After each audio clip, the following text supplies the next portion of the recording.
ஒருவன் அல்லாஹ் என்னை பார்க்கவில்லை என்று நினைத்தால் அவன் யார்? அல்லாஹ்வுடைய பார்வையை மறுத்தவன் யார்? காஃபிர். அல்லாஹ் உங்களை பார்க்கவில்லை என்று எண்ணிதானே கதவுகளை அடைத்து ஜன்னல்களை அடைத்து, அவ்வளவுதான், யாரும் பார்க்கவில்லை, இப்போது நான் பார்க்கலாம் என்று திறக்கிறாய்.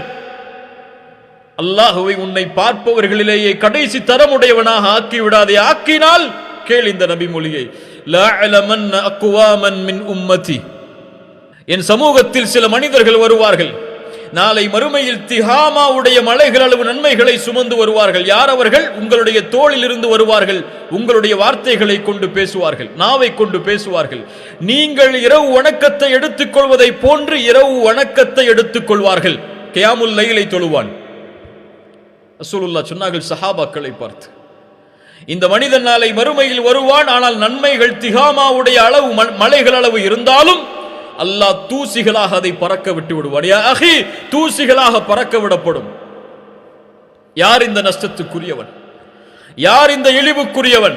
தொழமாட்டானா? ரசூலுல்லாஹ் சொன்னார்கள் இரவு வணக்கத்தை எடுத்துக் கொள்வான். வெளிப்படையான வாழ்க்கையில் அல்லாஹ்வை பயப்படுவான்.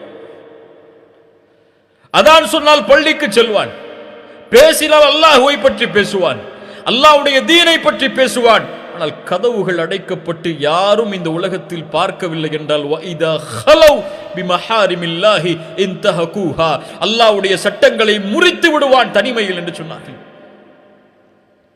அல்லாஹ்வோடு வெட்க குணத்திலே நடந்து கொள்ளாத இந்த அடியானுக்கு நாளை மறுமையில் அல்லாஹ் கொடுக்கக்கூடிய தண்டனை தூசிகளாக அவருடைய நன்மைகள் பறக்க வைக்கப்படும். நான் பயமுறுத்தவில்லை, ஆனால் உணர்ந்து பார். உன் தாய்க்கு நீ கொடுக்கக்கூடிய வெட்க உணர்வை, உன் பிள்ளைக்கு நீ கொடுக்கக்கூடிய வெட்க உணர்வை, உன் சகோதரனுக்கு, நண்பனுக்கு, உன் ஆசிரியருக்கு, உன் வீட்டின் வேலையாளுக்கு கொடுக்கக்கூடிய வெட்க உணர்வை ஏன் உன்னை படைத்த ரப்புக்கு நீ கொடுக்கவில்லை? நான் கொடுக்கவில்லை.